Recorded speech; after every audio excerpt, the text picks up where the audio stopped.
Some people become naturally gifted to feel the sense of danger when it's about to come. They will tell you that they feel anxious. They become agitated and run away from danger. So, anxiety is a natural response to a discomforting situation. This is normal when people feel that way, and this has helped people to run away from danger. But when it becomes persistent, when it becomes intense, when it becomes unwarranted in relation to the situation, then there is a danger. There is an abnormality, and this must be checked on. Hi there, good people, and welcome to our program, Me and My Mental Health. And today, we shall be discussing clinical anxiety. And to always, I'm your host, Singford Senior, together with our resource person, Sister Jackie. Let's get set, and we take a brief rest. We're back in the jiffy to start unfolding our discussion. We take a break, we come back, we begin the package we have for today, which is anxiety. We understand what anxiety is, and we're able to know when we are becoming abnormally anxious. Let's take a break.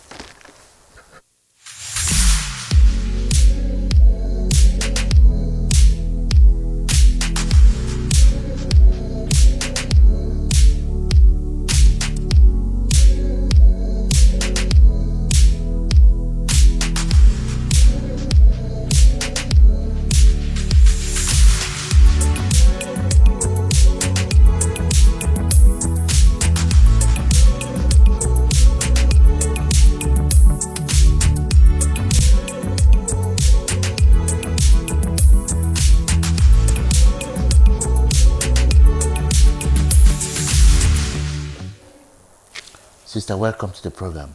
Thank you, brother. How do you feel today? Yeah, I feel okay. It was a long day, but I'm happy to be here. Last week we were not live because some people asked us to repeat the program, those who wanted to follow. And have you gotten some feedback? Yes, I've got quite some feedback. Lots of people have called me, or when they see me in church, they tell me that they're following the program and they find it very interesting. And of course, today we are bringing to you another very interesting topic, which is anxiety. Sister, anxiety is often misunderstood. Can you explain the difference between normal everyday worry and anxiety, clinical anxiety? Yes, of course. Well, as a normal human being, as an existential person, you would be anxious when things happen. And it is normal for anyone to be anxious when maybe they are called up to do something, say something in public. There is the natural anxiety that comes up for a while and then dies down naturally. When you're faced with challenges in life, things you're uncertain about, it is a natural human response to be anxious, to feel anxious. But when the anxiety gets out of hand, when the feared object or situation begins to affect your everyday life, your relationships, your sleep, then it might be a time to reconsider and to figure out whether your anxiety has become one of clinical one that needs to be assessed whether it has clinical implications. Yes. So, everyday worry, and when you are anxiety, it's a normal thing to be anxious. When you have anxiety, but when it becomes persistent, when it becomes intense, when it affects your functionality, and then keeps you, not to function normally, it is a worry. That's what you're saying. Correct. And at such moment, what at such moment, maybe before we go to that, let us try to understand how prevalent this situation is in our society today and why it matters. Well, anxiety is one of the most common mental health problem. I can't tell you the percentage that we have here in Cameroon or Africa, but I just know that anxiety goes hand in glove with depression. Lots of people who are depressed are also anxious, and lots of people who are anxious may struggle with some depression. But all in all, anxiety is very prevalent in our communities, but people often do not know how to identify when they have clinical anxiety. Is there a connection? You mentioned depression and anxiety. What is the connection with anxiety and depression? Well, the point is when you get very anxious about things that you cannot handle, then you may become depressed about them as well. So lots of people who tend to struggle with anxiety also tend to struggle with depression. Sister, I would like you to go back and elaborate again. Clinical anxiety from normal anxiety. Yeah, so as a matter of fact, we have clinical anxiety, and there are different types of anxiety. So you cannot just globalize all of them Yes. as one. We have what we call generalized anxiety. Generalized anxiety, as the name depicts, is anxiety or being anxious about many things, everything. So you have a tendency to be worried about the future. So many things about the future, about your child going to school, about somebody entering a car, about your work, about home, about your husband. So you just have anxiety and worry about so many things, about people, and then you're always catastrophizing, always feeling that the worst is going to happen. If you get into a car, you might have an accident. If your child goes to school, he might be beaten by the teacher. If you go to work, somebody might not like you. If you're just worried about so many things. You start even imagining things that may not happen, and you're worrying about them. And then that makes you anxious. You cannot sleep.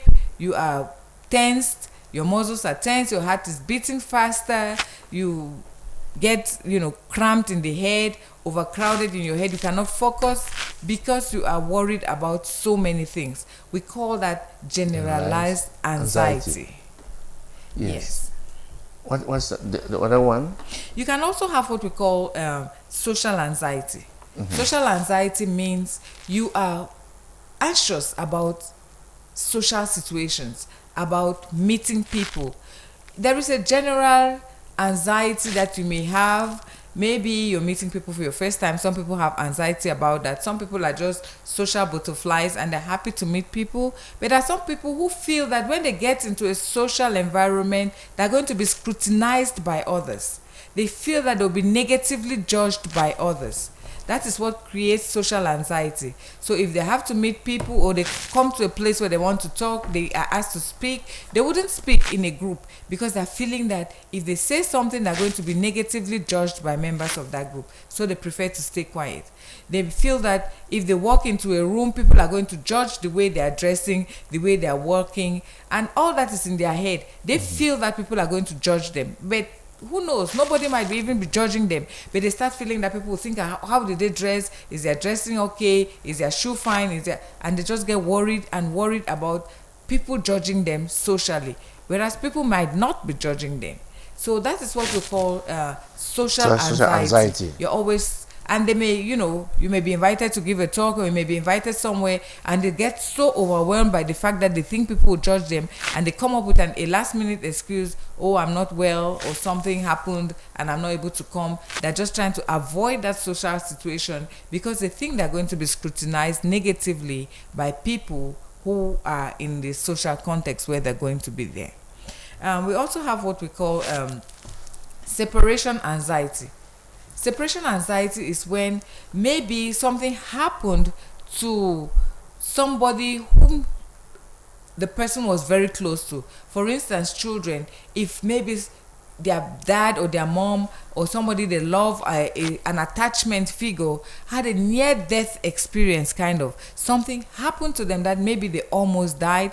Then now the child starts feeling anxious and afraid that this loved one might die, so they don't want to be separated from that person. They want to be very close to that person, and this might show itself up by this child maybe not wanting to sleep away from the bed from their parents. A 10-year-old child wants to sleep with the parents, with the mom and dad.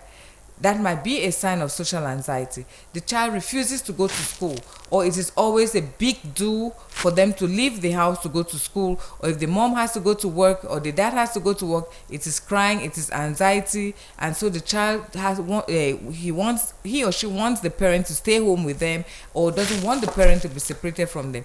That might be a sign of separation anxiety. Or the child does not want to sleep out or sleep over, go for holidays to be with their friends because they're afraid that they will not be with their parents, and something might happen to their parents when they are not around. And then they tend to have nightmares, dreaming about their parents, maybe nightmares about somebody dying, one of the parents dying, or they being an orphan, or something happening when they are not there. They may have those nightmares. Those are signs of separation anxiety that a child might be having, which means that a child, that is the fear of separation from their parents, is inappropriate to their age. We know that children of like 2, 3, 4, when they go to school, they may, when they're going to school for the first time, they may cry, they want to sleep with their parents. But when a child of like 6, 7, 8, 9 is still feeling anxious about leaving their parents, sleeping with them, not wanting to go to school, there is a disproportion in the fear, and that is what we call separation anxiety. Is there another one? Yes, we also have what we call panic attacks. Panic attacks are also things that are associated with anxiety. For instance, a panic attack is normal that, it might happen that you get anxious about something. But when you get a panic attack is like you have a sudden surge of fear. You're afraid that something is going to happen. So there is this high surge of it. And then when you get this surge of fear, you start sweating, you have palpitation, your heart is beating so fast, you're sweaty, and sometimes you tremble, and the person may even pass out. That is, they may faint. That is what we call a panic attack. Now, when you have a panic attack, it is actually something that can be very frightening. It might make you to feel like you're going to die. And this sudden surge, it might last just a few minutes, and you may be rushed to the hospital, and by the time you get to the hospital, it is over. Mm-hmm. Now, they check and everything is okay. But what becomes problematic is that you become afraid that you have another panic attack. When you start being afraid of having another panic attack, and then you start avoiding situations or places or people that you think may trigger a panic attack, then we think you have a panic disorder. Mm-hmm. Because now you are afraid of having a panic attack. And that is when it becomes problematic. Yes. Yes. You may also have what we call phobias.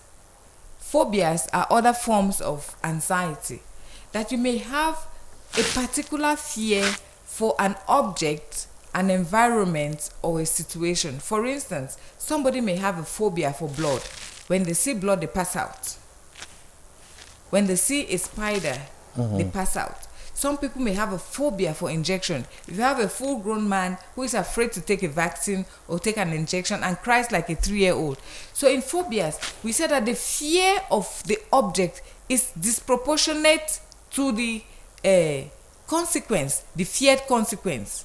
You are too afraid of an injection for a grown-up person. It's not normal.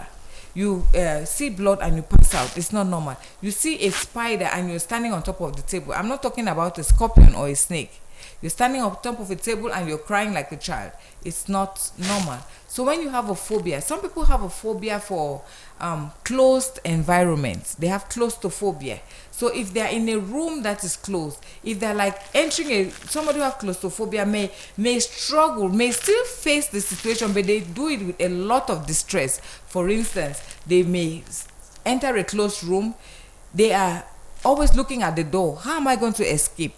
Usually it is when something has happened in your life. Maybe you got stuck somewhere, maybe in a train, on the ground train. Maybe you got stuck somewhere and the door was not able to be opened and you felt you were going to die. That makes you afraid of closed environments. Some people are afraid of entering elevators because they cannot open the door and escape on their own when it is in motion. So, and they may get a panic attack when they're in the elevator, because in that elevator they feel they're going to die. They get shortness of breath, they start choking, and they may pass out. They may have and that might cause them not to want to enter an elevator. Some people are afraid of heights. When they get into buildings that are too high, or they have to cross a bridge, they're not able to cross it because they feel that they may pass out. They really get physical signs of choking and trembling and pounding of their heart, and they feel that they're going to die. So it's not like something that is being made up, but when they get into that situation, they lose control, and they feel sometimes that they may get crazy, or they may pass out. So you have phobia. Some people have phobia for crowds, being in public places where there are too many people. When there are too many people, they pass out because they become anxious, and they lose their breath, their hearts start pounding, and they cannot just stand crowds. Some may not be able to go into shops, into public buildings, or in maybe public transportation. So those are some forms of anxiety. And now we also have trauma. Yes. Post-traumatic stress disorder and acute stress might also be a form of anxiety. Yes, because you have had a traumatic incident in your life, now you become afraid it might happen again. You become super alert, and your body is primed to escape. And because your body is primed to escape, therefore you tend to live in a state of anxiety. You are anxious. You're waiting for something that happened to you in the past to happen again. And that is also a form of anxiety. So those are some forms of anxiety that we could discuss. So you talk about generalized anxiety, social anxiety, separation anxiety, panic. We call it panic attack or panic anxiety. Can we call it panic anxiety? Panic attack or panic disorder. And then phobia and trauma. All these are, what is the difference between, because I say generalized anxiety and then social anxiety? It sounds almost the same. What is the difference between these two? No, generalized anxiety and social anxiety are not the same. They are very different. Like I said, generalized anxiety, you are worried about something that could happen to somebody that you're close to in the future. Yes. That is, you're worried about something that is going to happen in the future to somebody who is probably close to you. So it's like you're afraid the person is going to, maybe traveling in a car, you're worried that something might happen to them. Your child going to school, you're worried about them. You're worried about work. You're worried about so many things. So that is generalized anxiety. But social anxiety, you are worried about that people may scrutinize you in a social environment. You are going to do something and you feel that people are going to judge you negatively. Yes, that is social anxiety. Yes, you think that your dress, when you walk in, they're going to look at how did you dress? How is she walking? Oh, how does she look? Is her makeup all right? You're just worried that people are going to judge you negatively. When you speak, am I pronouncing my words correctly? Are people going to judge the way I'm talking, the way I'm moving my hands? You're just worried about that. So that is what we call social anxiety. And some people will generalize anxiety, for instance. They just make up things to worry about. I'm not saying like they make up things, but they're worried about things that maybe the probability that thing is going to happen is so slim, but they are worried about it, and they make so much of a do about it when it might never ever happen. For instance, I had a client that she stopped watching television because she said that America has a problem with Afghanistan, and people from Afghanistan might send a missile from Afghanistan to attack America because of the problem, and that missile is going to come to Chicago and is going to identify their house and land in their house and is going to kill her. And then she starts getting worried and refuses to watch TV. What is the probability that is going to happen? It's just imagination. Yes. So, but for her, that is a real worry. And she gets worried about it. So when she just starts watching the news and they talk about America's problem with the Middle East, she just gets panicky that there might be a war in the next few days and she will be killed. Yes. So why would some people tend to have generalized anxiety? Some will have panic attack. Some will have social anxiety. Some will have separation anxiety. Some will have phobia. And so, why are some people, inclined or have this one and not the other one? Like I said, in some of them, while talking about some of them, I already told you that something happened in their childhood, something happened in their environment. Yes. So the environment has a lot to do with anxiety and many other mental health issues. Some of it could be genetics. That is the neurochemicals in your bodies might be already primed to certain you may have too much or too little or something, and that is priming you to become anxious. So some might be genetic of origin, but some might also be environmental. So environmentally, it might mean that you learn it from your environment. If you have a mother who is worried about everything, who is very anxious and tense, she might pass that anxiety on to you because she's worried about this, worried about that, worried about that, and you are always around her. So you learn to worry about things. So that could be from the environment also. So it might also be because of the trauma, past trauma. Past trauma might prime you. You have lived in an environment where maybe a family member was shot in front of you and the person died. That might prime you to become anxious when you are with people because you don't know how people are going to react in your environment. So you might be primed by an incident, a traumatic incident that happened in your environment, and that primes you to become anxious because you don't know what is going to happen. Chronic illness also could prime you to become anxious. You have diabetes, or because you have diabetes and your diabetes is not properly controlled, you might become anxious that maybe you might develop high blood pressure, maybe you might lose your sight, maybe you might lose your kidneys, you may become an amputee because of that. So chronic illness, chronic pain puts you in a state where you get worried about what the future might be for you, and that might also lead you to be anxious because you're worried about what the next catastrophe that might happen in your life, the next negative thing that might happen in your life. So that is how chronic illness might in a way put you in a position of becoming anxious. What could be the greatest cause of, or which one is prevalent? Is it biological or environmental, in terms of comparing these two and from your experience? Well, I cannot tell because I've not carried out studies and I've not read about any percentages method to either of them. But when you say no, nature and nurture, some of it can come from your background, but a lot of it, I would say, if I may say, come from the environment. The things that have happened to us, the things that we have experienced, might prone us to be towards anxiety. But what I say, there's also what we call the state and trait anxiety.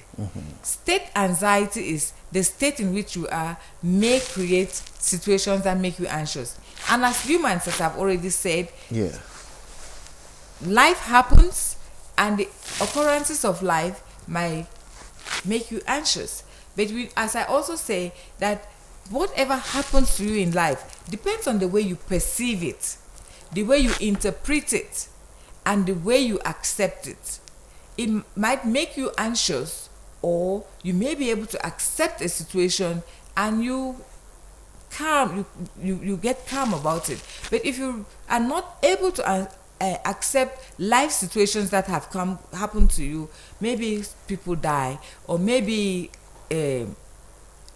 challenges come your way, you may be fighting those challenges and they make you more anxious. But if you are able to perceive it that, okay, this is just something that happened to me now, or has happened twice or thrice, and I'm going to accept it because I cannot change it. But you might also become anxious and say that, oh, it has happened to me once, twice, or 3 times. Now it means it's going to always happen to me, so I have to be prepared. I get anxious about it. So depending on the way you perceive things, the way you judge them, the way you accept them, might make you more anxious or not. So life happens, and life situations might be challenging and may make us anxious. But like I say, anxiety would come and then it calms down. For instance, if you are walking around and you see a rope and you interpret it for a snake, it's going to make you anxious. But when you come to see that it is a snake, your anxiety dies down.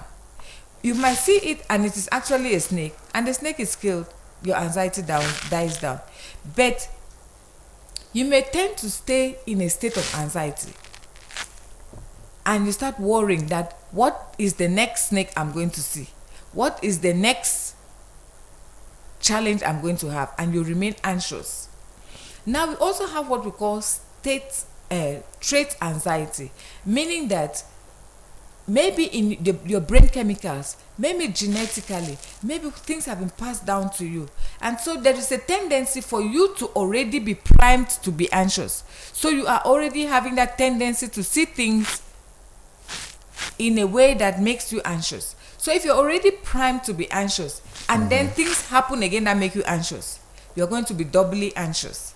So those who have state anxiety and trait anxiety tend to be more anxious when the state of anxiety comes up. Yes. Whereas those who are not already primed, those who do not have trait anxiety, or whose trait anxiety is low, may not become as anxious as those who have already a high trait anxiety when things happen to them in their lives. So what you're saying is that, the way you see reality, the way you interpret and process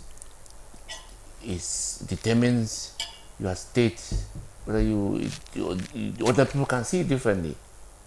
It means the way you see, process information and interpret it is the cause. Could be the cause. Yeah, could affect your anxiety. When we talk about causes, you must say that you are able to link the cause to the effect. Yes. Yeah, so I cannot say that is our interpretation of issues. Yes. May create anxiety for us, because what happens to me, I may interpret it differently from what happens, the way another person will interpret it. I may be involved in a car accident today, and I said, well, this was just a happening.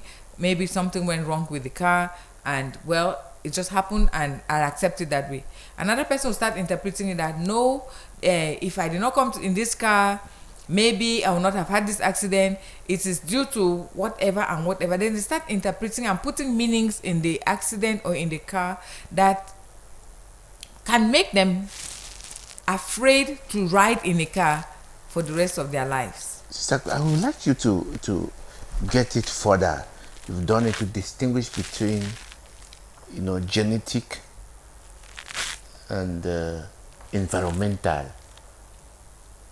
influence on people to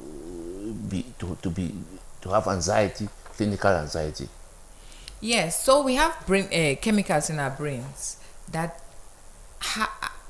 we have sympathetic and parasympathetic nervous system in our bodies. So when our parasympathetic nervous system is what makes us to fly or flight when there is an incident. For instance, if I see a rope and I think it is a snake, then my body produces adrenaline that makes me ready to run away so that I don't get caught up by the street. And when I don't get bitten by a snake. And when that happens, my body now sends a lot of blood sugar to give to my muscles to let me run. So that makes me to be tense and ready to go. Now, if I am in a state where there is a consistent priming and there is a consistent thing that make me to produce adrenaline, then my body will be in a state of anxiety, anxious, ready to fly, to move on. Now, if this happens to me in a continuous manner for a long time, it might modify some of my genes. If I am in this state, or if my mother is in this state and she transmits this to me, I might be a child who picks up anxiety, becoming anxious very easily, because the people around me, the person closest to me, is always on the alert, and I learn to be on the alert from them. And sometimes those waves might even be passed on in the womb. it might even modify some of the genes, what we call epigenetics, and starts even changing. So you may have a community of people who are generally anxious. Yes. Just as you may have a community of people who are not anxious. So you may also have that. So when you're primed in that way, you may become environmentally, you may become anxious. And this, having gone on for generations, it might get modified, might modify some of the brain cells. And people might start feeling anxious and these brain cells that are modified may be transmitted genetically. That is genetically, yes. And then you may also have, like I said, neurochemicals in our brains. We have adrenaline and other things that prime us to move faster. And then you may have, when we are anxious, adrenaline is moved on. Like I said, if you see a snake, then you want to run. But if you discover that it's not a snake, your body now calms down. Your body secretes cortisol that helps you to calm down, and then you get back to your normal life. So people, when we say that you are in a state or trait of anxiety, it means that you are always primed already. And if you're always primed, and when we are primed for towards anxiety, our brains, our eyes start looking and seeing cues, anxious cues.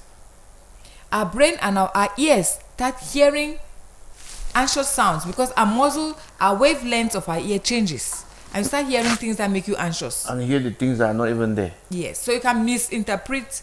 You can hear too many things that are not there. You can misinterpret facial cues. You can misinterpret voices and sounds, and that can even make you more anxious.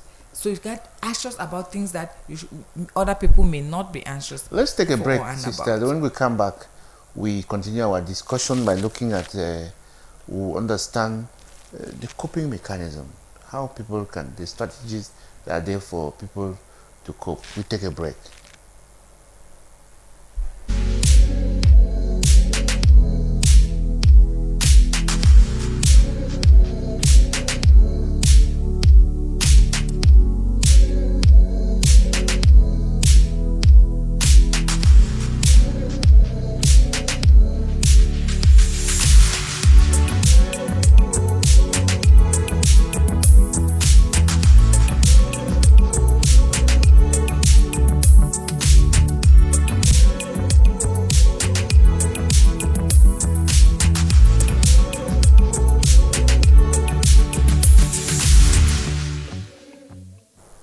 Program is Me and My Mental Health, and today we're discussing anxiety.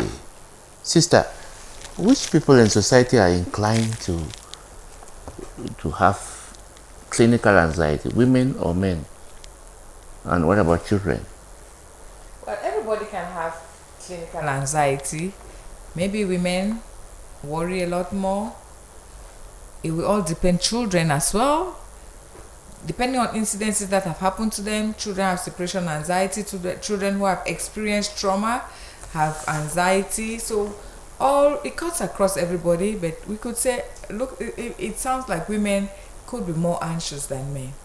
That's by my own person. I've not carried out any studies, yes, but just from my own observation. From the explanation you have given, it's already enough of the symptoms that we can see.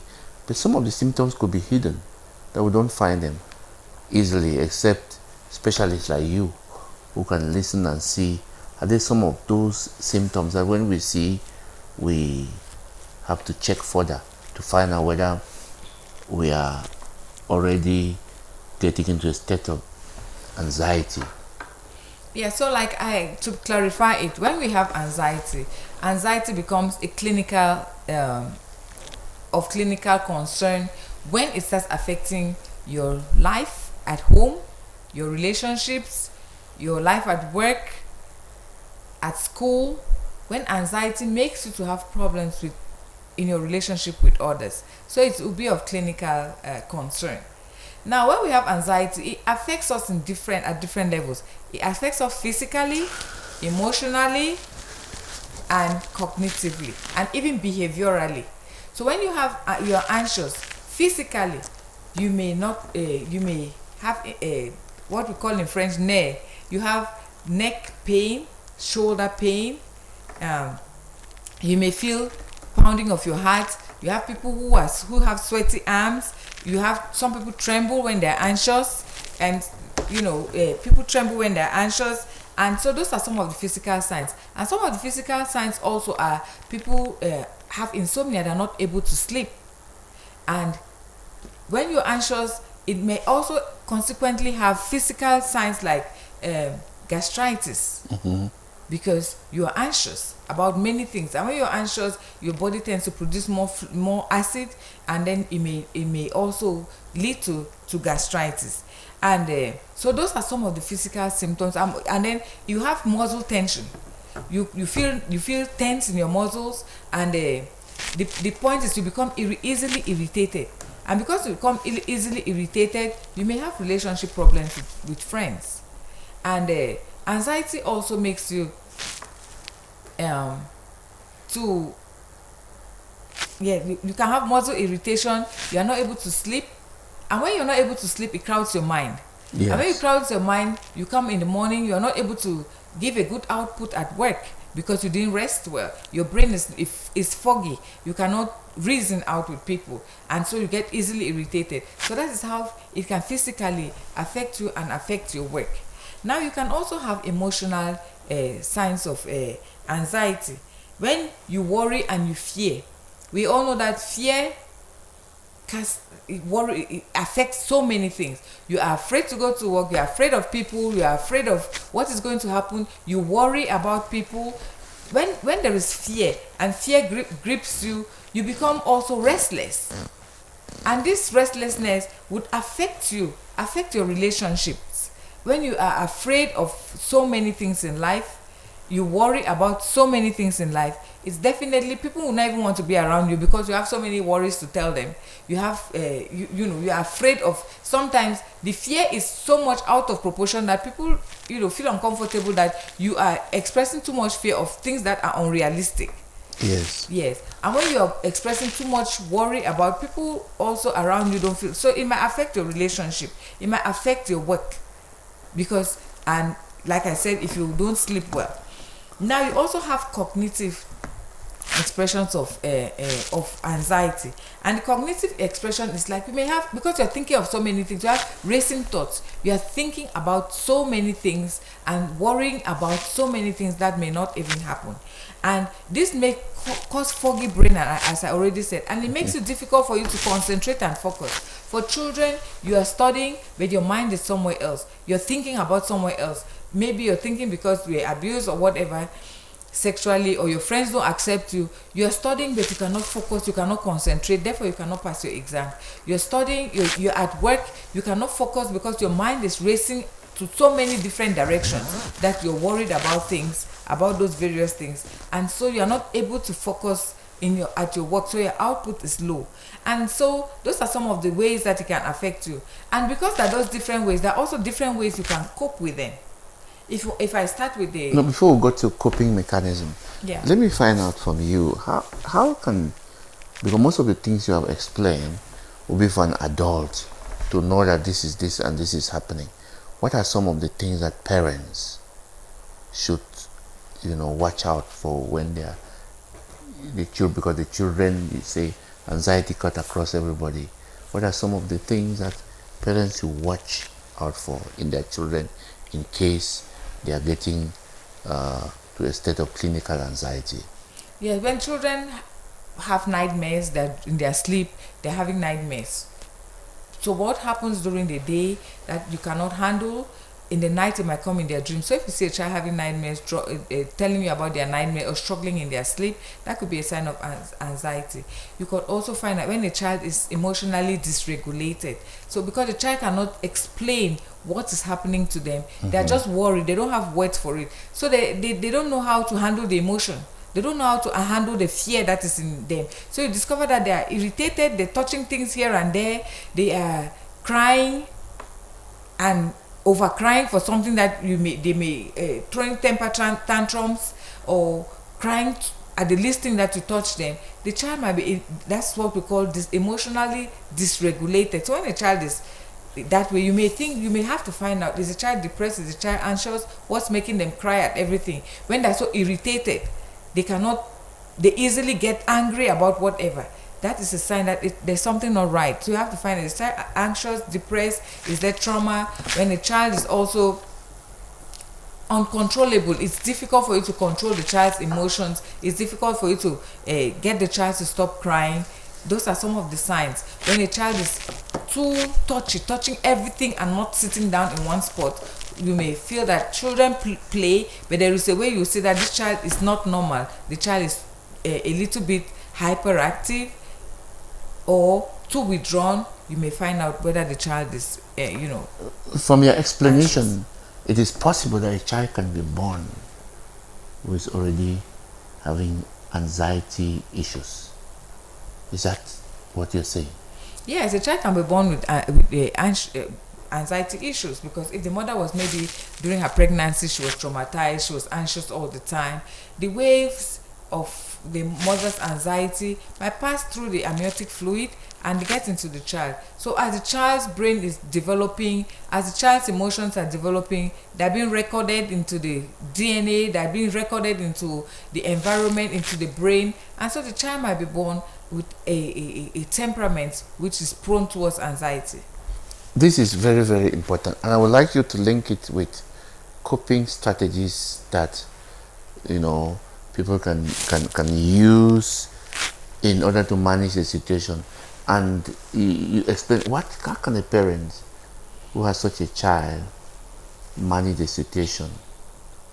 Okay, so we can look at how children anxiety might manage with children, yes, in children, or anxiety can be managed with adults. Yeah. So let's come from adults to children. Yes. So as an adult, if you feel anxious, anxiety, we have talked about pounding of the heart when you're feeling anxious. So one way of calming yourself, there are many ways we can use to calm ourselves. So we'll just talk about a few of them. And one of it is deep breathing. So you're taking a deep breath and you send it out. So when you're taking a deep breath, you count 1, 2, 3, 4.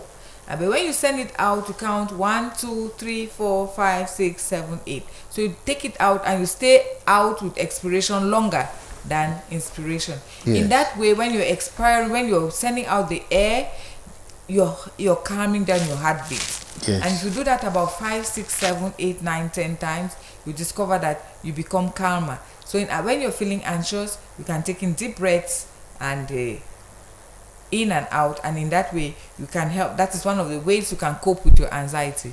And first of all, another thing that you need to do is to acknowledge that you're anxious, to see the anxiety, say, now I am feeling anxious. If you're aware of your body, awareness is very important. You're aware that I'm becoming anxious. Now I'm becoming anxious. Then you are able to go behind to say, what is making me anxious? Why am I anxious? How am I interpreting something? How am I perceiving the situation that is making me anxious right now? So you may see that you are anxious, and then you now decide to choose an alternative thought. Choose an alternative way of interpreting that incident. Choose an alternative way of looking at it. Maybe you're anxious because your child is traveling, you don't know whether it's going to have an accident or something. So now you say that I'm anxious because my child is traveling now. But the probability, most people who travel don't have accidents. So the probability that he's going to arrive safely is higher than the probability that he's going to have an accident. So I'm just going to tell myself now that you'll have a safe journey and they'll arrive okay. I've prayed for them and I wish them well, and they're going to arrive. So you're looking at that journey in an alternative way. And if you look at it in that way, you're going to be more calm. Another way of doing it is grounding yourself, drinking water. If you feel anxious about something, you can take a glass of water that will calm you. You move away from where you were. You may decide to hug somebody, hug a teddy bear. You may decide to write. You may decide to color. You may decide to talk about it. All those are different ways in which you can calm yourself when you're anxious. Now you can also use guided imagery. You can decide to say, now I am anxious. I see myself anxious. and then you distance yourself from that anxiety. Anxiety is a thought, it's a feeling. I am feeling anxious. I'm thinking about this in an anxious way. So that is a feeling. You can address it that I am seeing myself anxious, and it is not me. It is a feeling in me. So in that way, you are separating yourself. You are acknowledging that I have this feeling of anxiety. I am having an anxious thought. I'm interpreting this thing as, and it is making me anxious. So you distance yourself from it, and you see that it is something that is in you. And when you distance yourself from it, then you are able to see it as something, and you may decide what to do with that thought. Yes. You may decide to stop that thought. You may also decide to let it go. And you may decide to tame it, to claim it and to tame it. Say, I'm not going to let this anxiety take over me. You might also decide to exercise yourself. Exercise is something that helps to take out anxiety in us. Yeah. And then sleeping well, or practicing sleep hygiene. They say anxiety makes you not to sleep well. Therefore, you might have to say that, can I go to bed a little later so that I wake up, so that I have a full sleep? But if you do exercise, you eat your balanced diet, and you go to bed, you may discover that you're able to handle your anxiety. And then guided meditation. Guided meditation is one thing that might help us. And stretching, because anxiety, we call it in French, we say j'ai le nerf. Anxiety hangs around our neck, our shoulders. So when we pull out our shoulders and our neck and move our muscles and stretch, we get some of the anxiety out of our body, and in that way we may feel better. And when we have a good social network, people we can talk about, we can share our anxious thoughts, we can share the things that make us anxious, that may also help to calm our anxiety. I want to come back to the one of the children. Now, all these things you are mentioning be done by adults who are reasoning. What about the little child who is born and is just crying and crying and crying, and if we could suspect that, presume that the child, or assume that the child is having anxiety issues. Yeah, so sometimes let me just mention that sometimes if somebody has pathological anxiety due to chemical imbalance, they may have to take some medications to calm them down. Yes. You may have to take diazepam and so certain things to calm down your anxiety. Otherwise, with children, some of the things you do is you use co-regulation. That is why when the child is crying because something is wrong with them, the mother pampers them. So the mother's heartbeat, the mother's warmth, the mother's calmness helps to calm that child. So we can co-regulate each other. Sometimes people co-regulate with animals, with pets.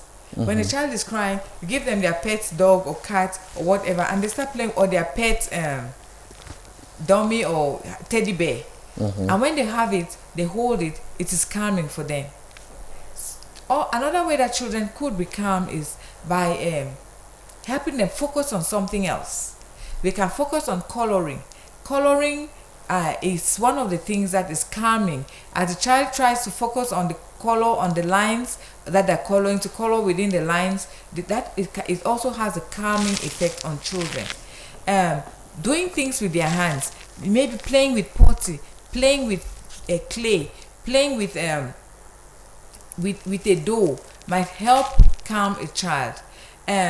Also, sometimes you can mix fluid with different kinds of things inside, and as the child moves it up and down, as they're looking at it, they're distracted from the anxious thoughts that they have, and they are now focusing on what they are holding, and that might also help to calm them. Yes. So when you distract them from the anxious thought or the anxious feeling, then the child might also get calm. Time is not with us, Sister Abet. Before we let you go, I would like to add, what is the most important piece of advice you can give to a society that is laden with anxiety from all angles, adults, women, men, children, and particularly in a school setup?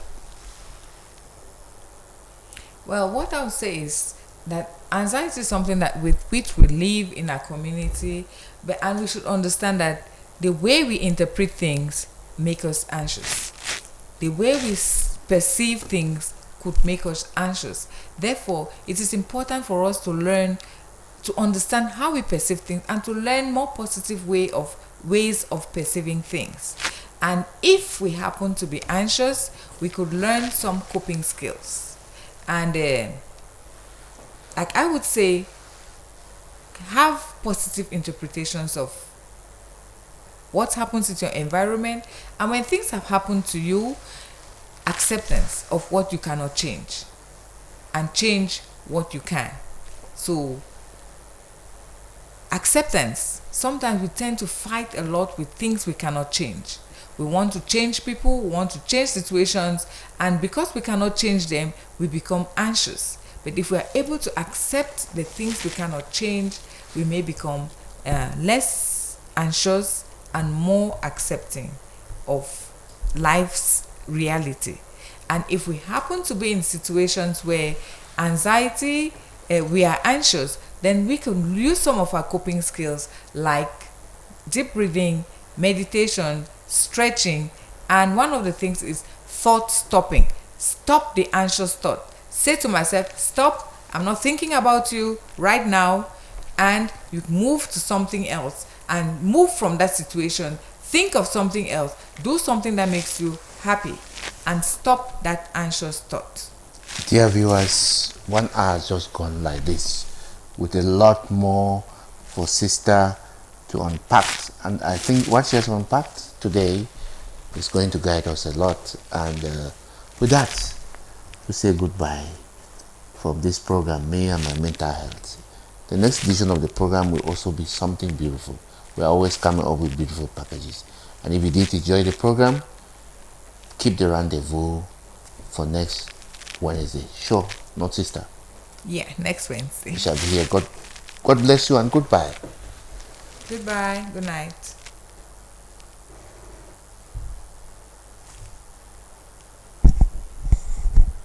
That was fast.